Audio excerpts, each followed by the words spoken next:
everybody. This is Unpopular Front, the podcast for the left and loud. My name is Ben Yudishin. I'm your host on this episode. Today we have a special guest, Yasmin Nair, to talk about nonprofits, why polyamory doesn't make you radical, and go a little bit, get a little sneak preview of her upcoming series on the Jussie Smollet story. Because she is a person from Chicago who lives kind of near where all that stuff happens. So it's a really great chat. One of my favorite interviews I've ever done on this show. So before we get to that, though, I want to talk about, respecting other people and the importance of, maybe, knowing when you're talking to someone sort of where they're coming from. And a way a lot of people do this and deal with this is they use things like content warnings or trigger warnings. And, that makes sense. It's a way to sort of be like, okay, this is like, I understand for certain people, this could mean a lot. And part of that is you have to know who you're talking to. If we can, know who we're talking to, identify who we are, like if you're talking to me at Ben Yudishin on Twitter, unpopularfront.com, facebook.com/unpopularfront. My Instagram is locked. Sorry. If you're talking about me, that brand. I'm kidding. I mean, those are actually real, though. So I guess I kind of, in my joke, I was actually plugging myself. So that's a bit of a problem. But, if you talk about me, like, I'm a Jewish man. I'm a Texan. I'm a socialist. I'm like I'm an Ashkenazi Jewish man, so I'm white. I'm trying to make myself sound ethnic, but, I'm white. And, as a white guy, you might there might be some things in some groups that you don't really know about. And I learned something about a group that is probably still mainly white guys, but I learned something today listening to Fox News. And it's an important content warning that you should really pay attention to. Tower advanced knowledge. He had nothing, Juan. Nothing about Roger Stone, nothing about the sun coming in just before the meeting. They're talking about the Michael Cohen hearings, which we'll get to at some point. Yeah, exactly. We just went through Roger That's Stone. pretty ridiculous. But again, you are so blind because you, like Greg, are deep in the bunker. If you say that again, I'm going to throw you off the set. Oh, no. Triggered. Wow. That sounds like Greg Gutfeld is pissed. And you know what? Juan Williams, take a seat. Take a seat, Juan Williams, because Greg Gutfeld has something to tell you about fascist Americans and how they like to be represented. Because you know what the bunker means? What you're intimating is that who is in the bunker? Adolf Hitler, correct? No, I was not. No. You know that common thing that all bunkers are about Hitler? Every bunker, whenever people talk about bunkers, it's just like Hitler, right? It's... No, that's what you're saying. You are that so is far your off. no. But when you say somebody is in the bunker, such a weak position that you're now Juan. What? You know who else was in the bunker? Guys like favorite dudes of Greg Gutfeld. Well, I've had a lot of people kind of like Greg Gutfeld, also like Hitler, but, Winston Churchill. Juan, what you're saying is you choose the worst intent of people's words. No. Like when I say that I believe something, I'm in the bunker. What if I said that about you? I never say that about you. Do not say bunker around fascist people. I know that's like a hack joke, but seriously, do not say bunker. It's a content warning for fascist people. Do not say bunker. Take a seat.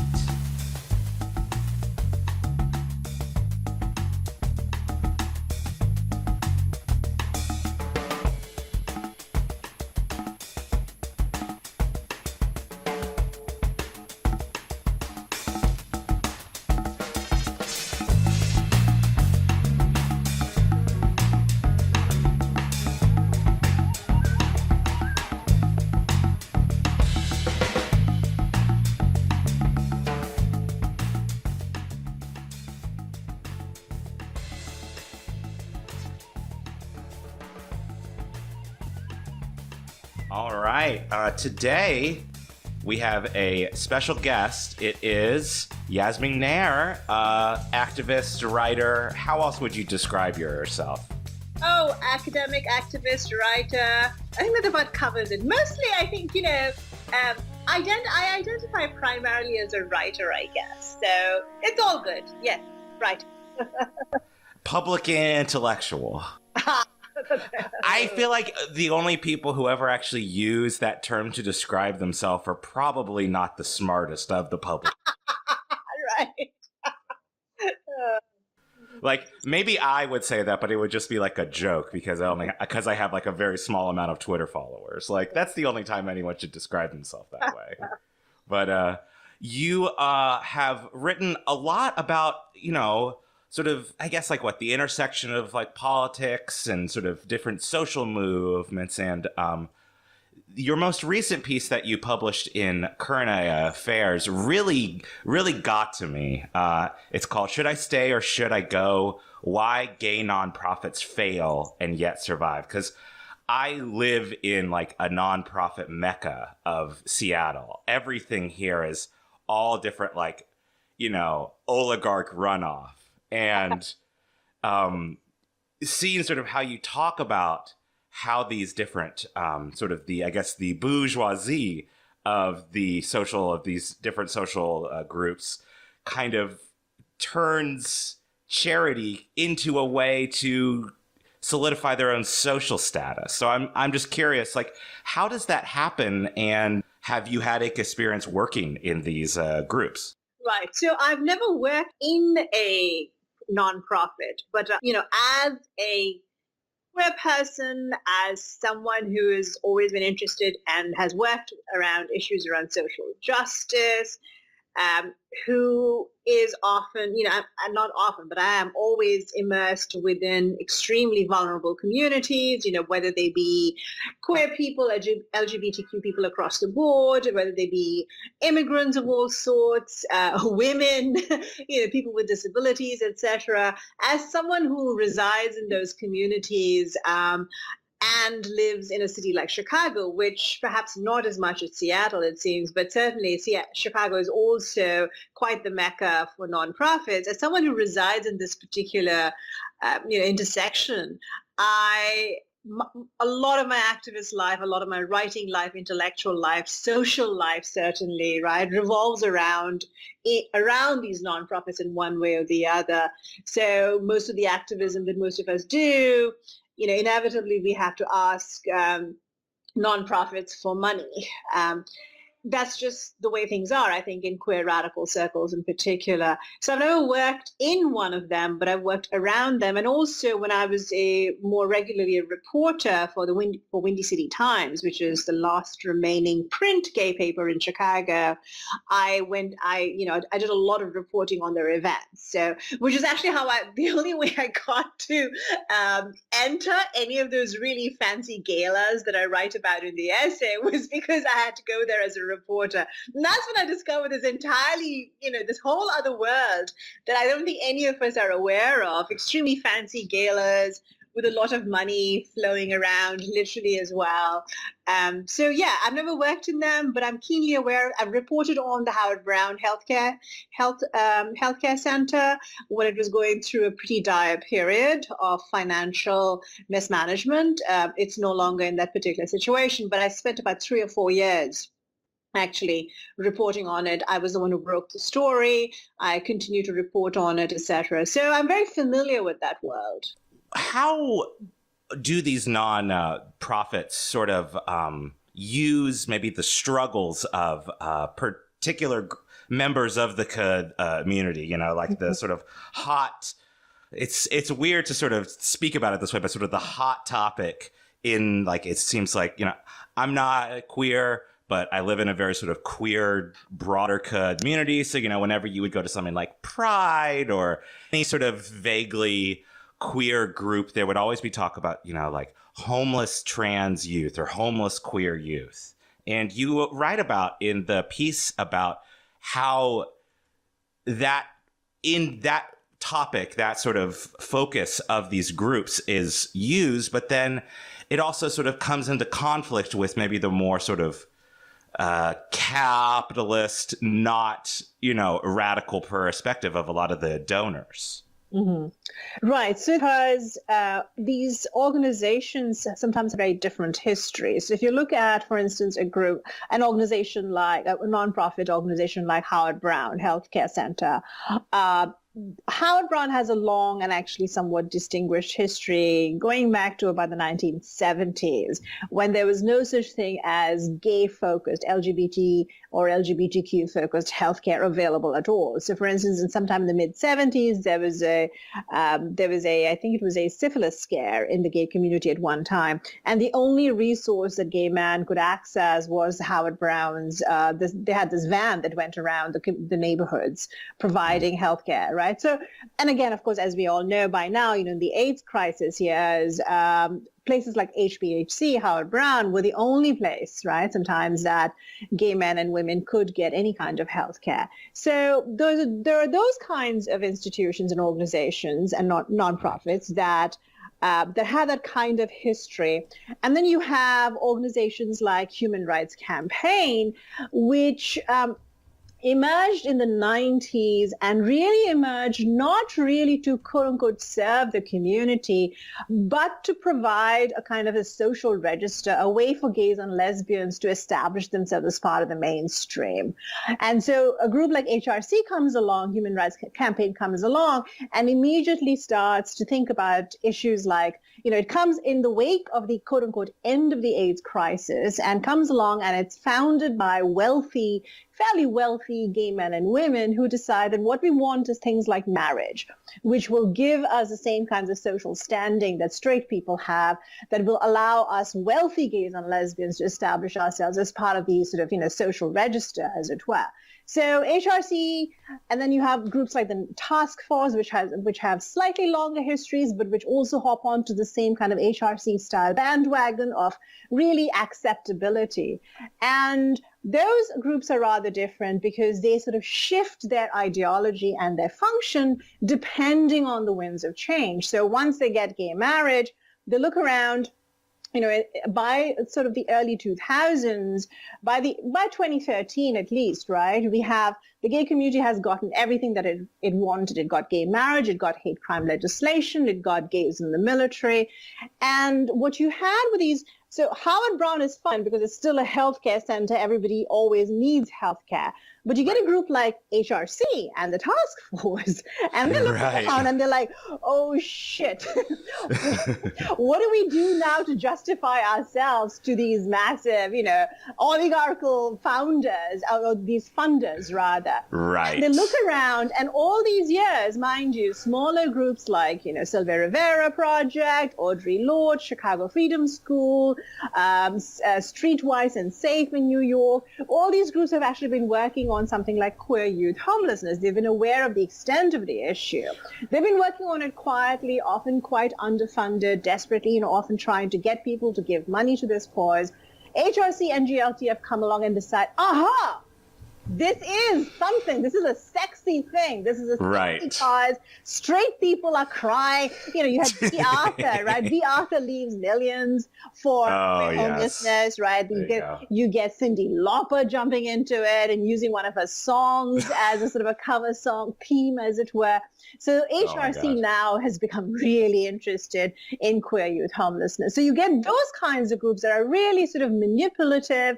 They are very deliberate, and they have absolutely, there's really no interest within the organization in terms of actually solving the problem of queer youth homelessness. No. Right? They don't provide services. They just generate funds that they then redistribute in some way or the other, but they don't really provide services. And more importantly, perhaps, much more importantly, they don't really provide any sort of structural critique of the conditions that create something like queer youth homelessness in the first place. So if you really wanted to get rid of queer youth homelessness, you would actually not simply go around generating, as these groups do, these narratives about poor, sad youth. You would not just exploit them. You would look at larger society and say, hey, you know what's the real problem? the state of public education in this country. You know what's a real problem? That queer youth, if they are kicked out of their homes, don't have any kinds of social services that they can access. And that is actually linked to the issues surrounding homelessness in general in this country, which is the richest country in the world, but which has this massive, number of homeless people. So there are all these structural conditions, issues around public education, issues around how taxation, taxes are what fund our basic social services in this country, the crumbling child support system in this country, the horrible foster care system. So when someone is removed or is kicked out of his or her home, he or she, they are likely to be placed either in often very abusive foster care situations or, adopted or just let go they fall through the cracks of the system. So if HRC and others were actually serious about resolving what they claim is a pressing issue of queer youth homelessness, they would look at issues around poverty. They would also look and say, what are the differences between, for instance, white queer youth from, say, suburbia and, say, African-American youth in very vulnerable communities like the South Side where I live right now. In the South Side, as you may know, Rahm Emanuel simply cut funding for a ton of schools here. So that leaves communities much more vulnerable. We live in a food desert. There are all those kinds of issues around hunger, poverty, and housing. Mm-hmm. If these gay groups had any kind of real commitment to ending quote-unquote queer youth homelessness, they would look at those issues, but they don't. So that's, those are the two different kinds of organizations. And then, of course, you get a third kind of organization, and that I don't know if that's the worst or not, but it's certainly pretty horrible. And these are the organizations that spring up out of nowhere. It's really quite easy, actually, to establish a nonprofit, at least in Illinois. So bring up, and someone says, what I'm going to do? I need a job. I'm going to start a nonprofit, and I'm going to become the ED. And then it's really quite easy. You ask for funds, you get a nice fat salary, let's say $50,000 to $100,000 or more, much more. You pay the next person after you very little money, et cetera, et cetera. Yes. There's a grant funding structure, all of that. So those are the third kind of organization, which exists purely for these quote-unquote causes and then disappear. Yeah, to me, that definitely makes me think of, it's like a very Real Housewives kind of like, sort of like, just like, I'm just a rich person who just like, is just kind of lost or just like looking for a way to sort of pump my own self up. But it is still a thing that I really noticed, and I definitely can attest to, just having so many friends and family members who have worked in the nonprofit sector, is the inequality of wages in the nonprofit world is absolutely insane. Like it really is sort of like a very pure form of, it's recreating the system where a lot of these very rich people made their money in the first place, right? Like it fits into that almost like vulgar Marxist kind of sense of it, where there's just so much like abuse of people in the system, of taking so much of their time and money, and it's all just kind of for some of these bullshit causes. I don't know, like, not that the causes themselves are bullshit, but that it's not really driving the structural changes. Disparities in pay are incredible. I don't have exact numbers, but if anyone wanted to examine the numbers of any organization, you should be able to find it under GuideStar, which is a place on the web that you can find all the details about salaries and such, because nonprofits do have to file taxes, and they have to disclose. I don't know if they have to. I forget what the rules are exactly, but you will find useful information. Let's put it that way. And you will often find in places that, which profess to take care of the world's most horrible problems, you'll find, for instance, that an ED will make, say, $300,000 or perhaps $250,000, and the person right after them makes maybe $50,000. Right, exactly. The disparities are incredible, and I think the idea is, well, the ED needs to be the one to have all this money for clothing and flights and so on, which is utterly ridiculous. In many places, I've known executive directors who have simply hopped from one nonprofit to the other. I mean, there's sort of a it's like musical nonprofits. People just, it's like, oh, where did that person disappear? Oh, she disappeared, and now she is the ED of this particular. She's doing homelessness. Oh, this now it's it's hunger. It's whatever. Yes, It's not uncommon. But yes, the pay disparity is something that very few people know about and suspect, because people really do think that nonprofits in particular surely are more high-minded than that. But they're worse than corporations. At least corporations are transparently brutal. Yes, exactly. Yeah, that's been a thing that like really kind of like radicalized me, just seeing how terrible some of these nonprofits treat their workers, and just the massive disparity. It really does like like it almost makes me at a certain point want to be like, if I'm gonna like try to be swayed in the market, because that's such like a thing that different brands use, to be like, we, like the Tom Shoes model, like we give a pair of our shoes, or, we, like maybe with like some like coffee shops, they do the fair trade thing. And it's like, I mean, that's a broad term, like there are some places that do that a lot better than others. Right. But, so like hearing this, it almost makes me want to like be like, I want to just, if I'm going to spend money, I just want to give it to the most blatant capitalist exploiters possible. So I just know we're all in this together. Yes. We get it, You're a bloodsucker, and I have a little bit of blood, and that's it. Yeah. I like the honesty of all of that. I think as opposed to the other thing that's a real problem within these sort of charity model nonprofits is the intense amount of abuse that higher ups will inflict upon their employees, for instance. And you only hear about this sometimes. Sometimes you never hear about it. Sometimes you hear about it years later. But the kinds of emotional and cultural abuse that's inflicted upon people who work at these places is pretty horrendous. And a lot of times what happens is that the abuse builds up largely because people who go into nonprofits often really do believe in the issues, right? Often really do believe in the causes that they enter the nonprofit to fight on behalf of. And so they are willing to take a lot of abuse because they keep thinking, well, at the end of the day, what matters is, for instance, reducing homelessness among queer youth, perhaps. What matters is poverty. What matters is hunger. And so they stay on sometimes for years. And the amount of psychological damage that they suffer, I don't know how much work has actually been done on that, but I certainly know about it on an anecdotal level. Yeah, and it's sort of just like another way for bosses, sort of to like approach this purely from just like a labor perspective beyond all the other areas, how bosses can sort of use, because I'm a nanny right now. I've worked in childcare it's been my main career.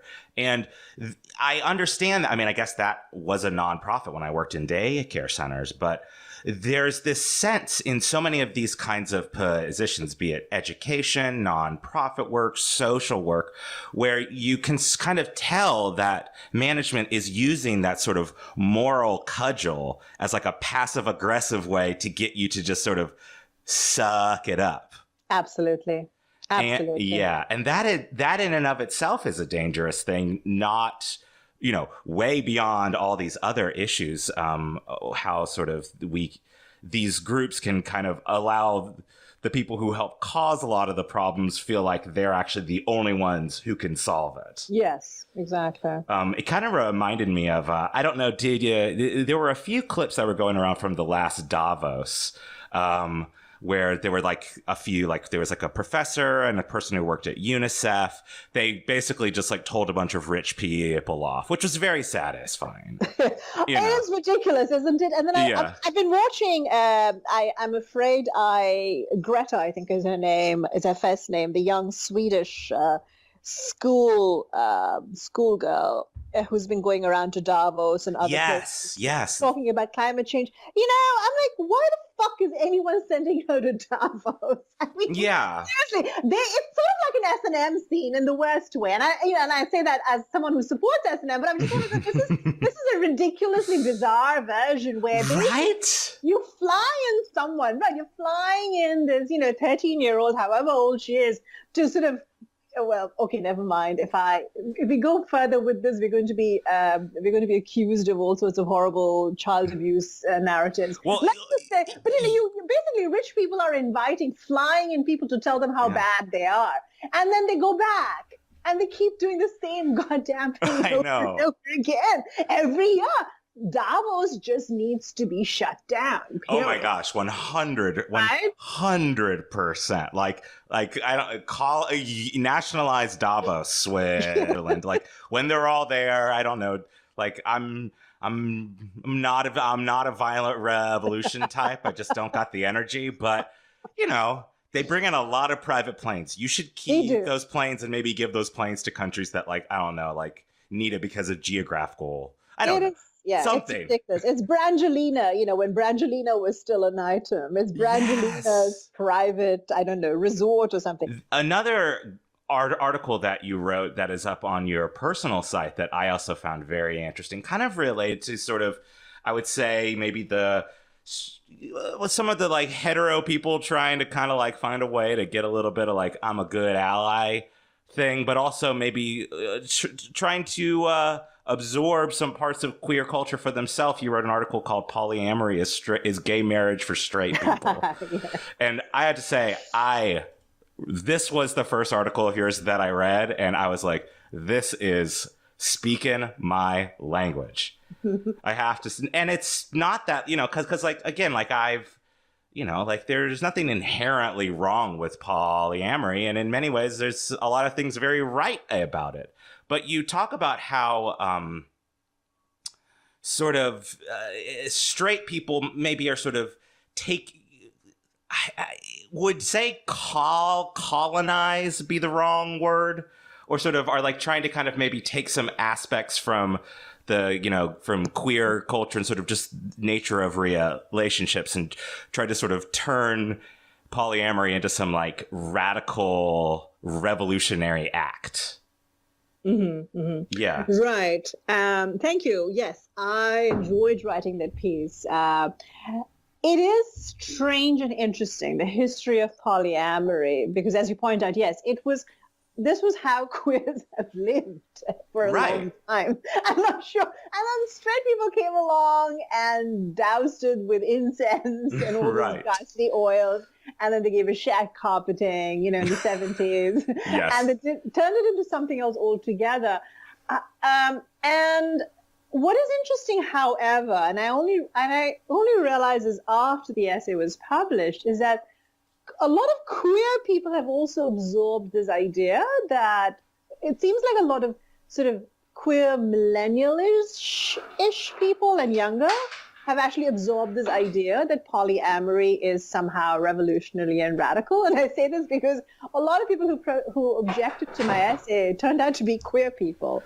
So that's sort of an interesting, that's interesting historically to me. And we can talk about that in a second. But yes, in terms of straightness and straight sexual culture, I think there has been, I dislike the discourse around appropriation, but there is a sort of an appropriative tendency. But more importantly, I think it's also a way in which straight people have managed to have attempted to use sex as a signifier of radical politics. And I do think that in some ways, a lot of queer people have done the same thing. For a long time, I think even now, I think a lot of people assume or want to assume or project the idea that somehow being queer but more especially, I also wrote this, more especially, I think, engaging in certain kinds of sexual acts somehow makes them inherently politically more radical. I do have a sort of a companion piece to this, which I wrote a couple of years ago called Your Sex is Not Radical, where I critique the idea that somehow how you fuck is somehow inherently a signifier of what your politics might be. And in fact, that is simply not the case. And I think what I wanted to do was to sort of dissociate S&M, all of that, whatever you're interested in, that's great. That's fantastic. We need a world where all of that is, even if whether it's celebrated or not, where all of that is simply allowed to flourish in any way possible, of course. But that doesn't necessarily align with radical political agendas. And I think a lot of people just assume that, well, because I'm in a polyamorous relationship, I'm somehow disrupting capitalism. Right. Yeah.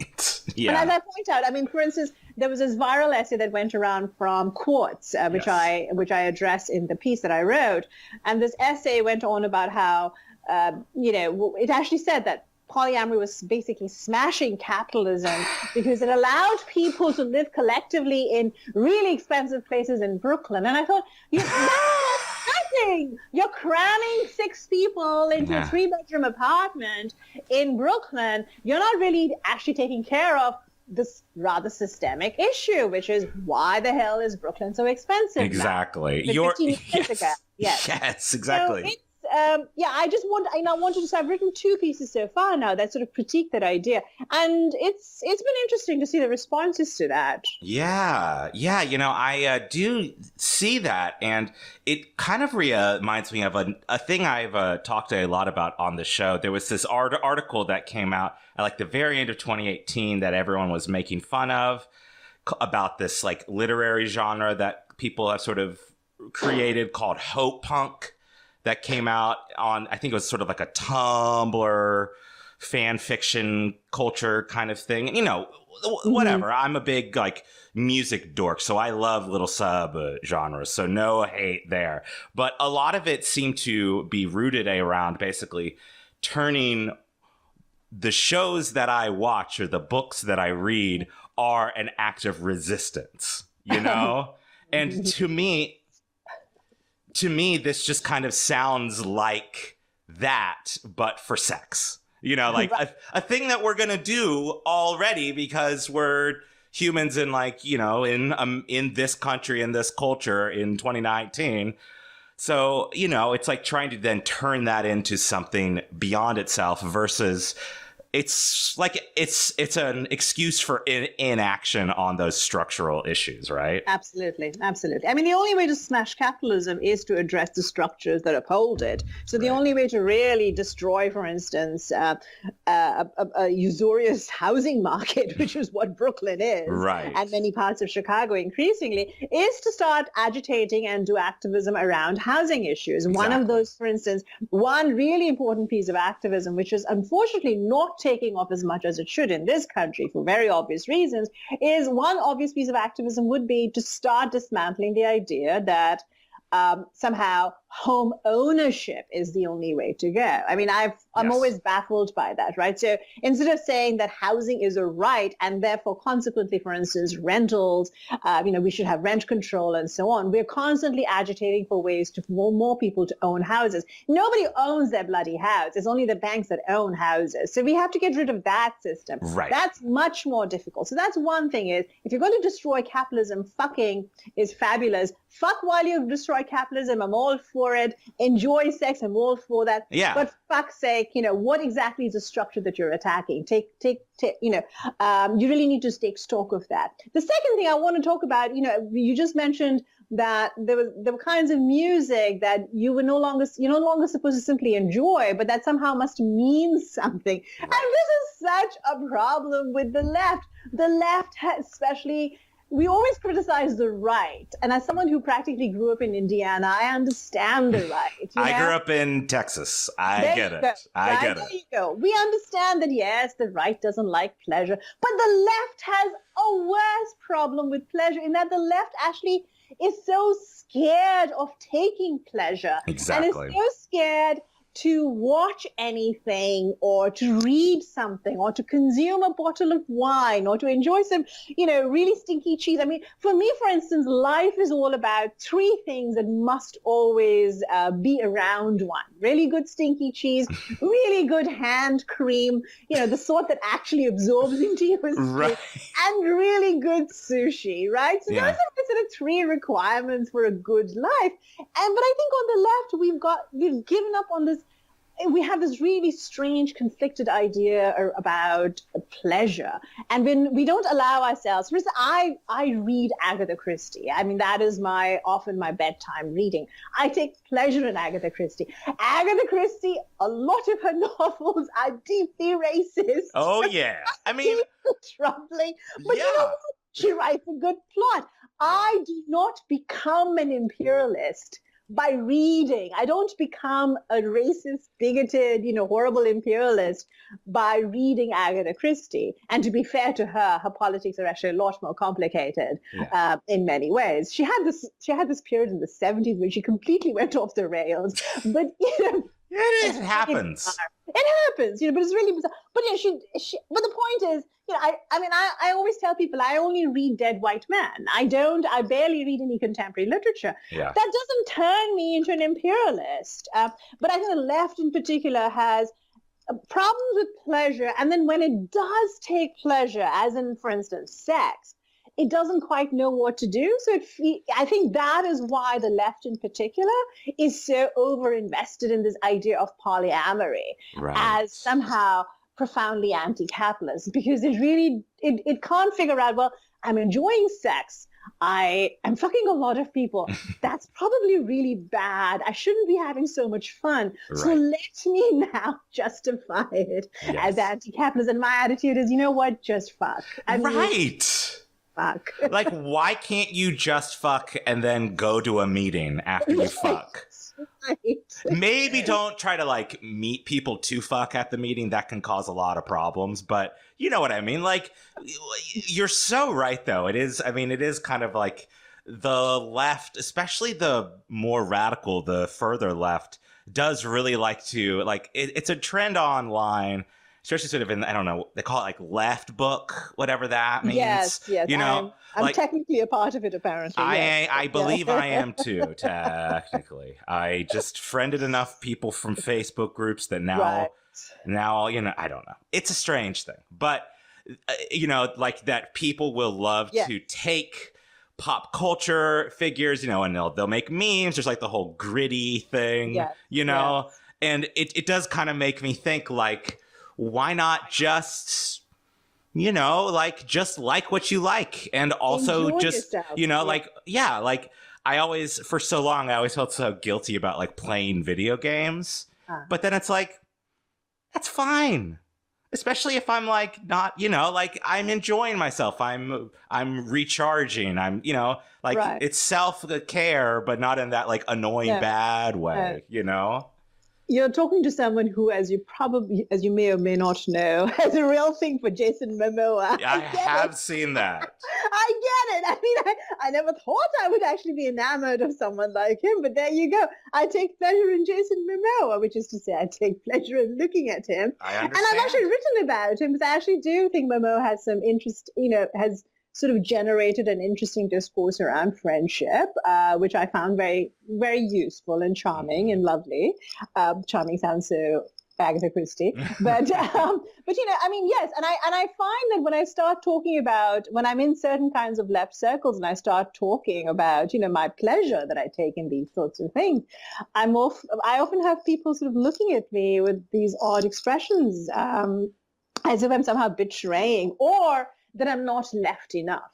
Right. Yeah, that's... Yes, absolutely. That the more, I think I was joking online with someone, but I actually think this is partially true. I think for some people in the left, it's the more depressed you are, the more communist you are, Yes, exactly. The doer, angry communist. Yes, exactly. Yes, exactly. And then very quickly, then that turns into anti-sex worker Marxism. And then it's what the fuck are we doing? Oh, God, yes. Those Marxists who are anti-sex work. Oh, do not get it. I can't even go there. It pisses me off.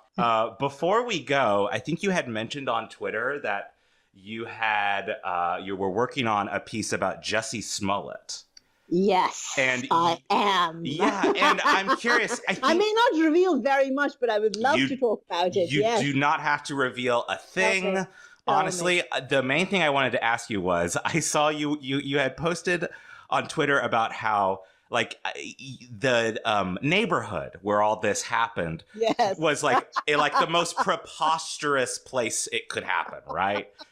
Oh, trust me, when the news broke and it said Streeterville, my friends and I were all texting each other and going, what? Right. Streeterville? Who the fuck? What the fuck is this? Also, minus 20-degree weather. Right. Chill. I mean, it was And- cold here. Like, we had a huge snowstorm, and I couldn't imagine fighting. It was like 40 degrees colder there. Chicago was, yes, we were either going into or had just come out of the polar vortex. Right. The name of which alone should strike fear in your heart, and it did. Yes. And the story itself was so preposterous in so many levels, even on the level of, dude, why didn't you just get it delivered? Right.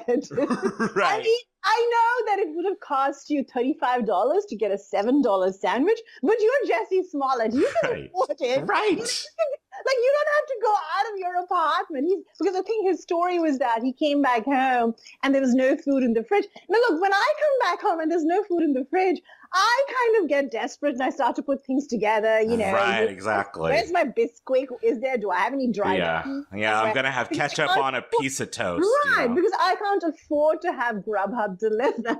But he's Exactly. just smart. Right. He could have done that. So there he is. He goes out into the wilds of the night, and yes, MAGA country. I mean, the whole story was preposterous from beginning to end, and I can assure you that a vast number of Chicagoans were deeply skeptical. And I think one of the things, I mean, like I said, because it's going to be a fairly large-ish, I call it the Nanette of its time, because Yes. my Nanette piece took about 6 months when I had projected it as a 3-month-long project. But it is going to be fairly elaborate, and it's going to look at the different contexts that have not been examined so far in any of the coverage, because it's a lot of people, I think, right now are obsessing about whether he's lying or not. And certainly, I mean, I think that's certainly a part of the story. And Right. frankly, a lot of us, as I said, we were all texting each other going, he lied. Right, yeah. Yeah, I mean, I kind of feel like we're pretty much past the is he lying point. It's like, how much is he lying? I find the new details very interesting. Well, he wrote a check and the check says, and I'm like, okay, that doesn't mean, anyway, we could go on about that, but he's lying. Okay, that's fine, That's but fine. I'm really interested in how the story broke as a Chicago story, and I'm interested in the many different layers and contexts. Right. As a Chicagoan, especially as a Chicagoan who lives on the South Side and sees, we experience and understand and see race relations in very particular ways in Chicago. Because Chicago is a plantation city. And by that, I simply mean that the way it is, even the transportation system in Chicago is constructed to keep white people safe, quote unquote, from black and brown people. It's an extraordinarily racist city. So to me, the way the story broke was fascinating because and what I want to look at are the different contexts that are not being examined within that story. There's a lot that is not being even thought about, and that's kind of what I'm interested in. I'll be going next week actually to Streeterville. Oh, wow. With my little iPhone camera. All right. And I'm borrowing a friend's camera as well. But I'm going to be taking photos. It's going to be part investigation, but more a kind of a historical analysis to see exactly what are all the contexts that this particular story is embedded in. And I'm really excited about it, I have to say. Yeah, that sounds great. That sounds, honestly, to me, that's the best thing that could happen out of this. The worst thing that could happen is then, like, I'm still a little paranoid about, like, bigots or, like, especially people who are very pro-cop, like, using this as, like, a piece of propaganda. But exactly. But I really do feel like what you're trying to do with this and that approach of sort of trying to put it into the context allows us to get past the, like, lying egotistical celebrity who wants to make more money. We got to get past that and show that, yes, he was using these, tropes as, like, a part of his overly dramatic sort of Coen Brothers-esque failure of a story, of a fraud, He definitely has a William H. Macy quality, I have to say. This is true. Like, this is true. That disastrous, like Fargo. Yeah, it's just like disastrous attempt. Yeah, it's just everything keeps stacking up, and he's like, true. He's like, it is like Fargo. Yeah, yes. it's like I have to keep going. I can't stop. Yes, right? If I stop, exactly. I'm just gonna die. Like I'm just done. So I have to keep on trying. Which is it's comedic. It's something. And we're just lucky there's no wood chipper at the end of all of this. I don't know, and there's no, there aren't bloody bodies, lying in the snow. Right. Yeah. Well, it's we're just lucky. I know I have a family member who's from Chicago, and I do know there's a lot of meat butchering that goes on there. So it might go that way. Who knows? It was ridiculous. Yeah, yes. It's a very crazy story. It kind of just made me wonder, because I saw some people who were trying to defend him, from the stance of he might lie, but he's still being brave because it's he's representing a marginalized community. And should we just ignore that? I think they are struggling under the weight of their own proclamations of solidarity with him. I think that's partly what's happening is, and I think some of them, to be fair to them, they're completely deluded about this, but I do think they're sort of trying to say, well, look at the disparities in terms of what happens when white people lie about this sort of thing and when black people lie about this sort of thing. So I think there's something to be said on that count, certainly. But I also think that, what does it mean for him to use? I'm really disturbed by the way he used certain kinds of racial tropes. The news, and they all came sort of together, right? The news, the bleach, the yelling, and also the four things, actually. The news, the bleach, the MAGA country chant, and then the use of the N-word. Yeah. And I'm really bothered by that. And I think that, again, who knows, maybe tomorrow we'll have all this explosive. I mean, this is after also, it's Chicago's police. Exactly. That's another problem, right? I mean, The Onion, yes. The Onion did that if you want, people can look for it. The Onion did a fantastic spoof on the whole situation. They wrote an excellent satirical piece about the Chicago Police Department knowing that this was a fake instance because the Chicago PD has so much experience planting evidence. Right. So we do want to think about that as well. Yes, certainly.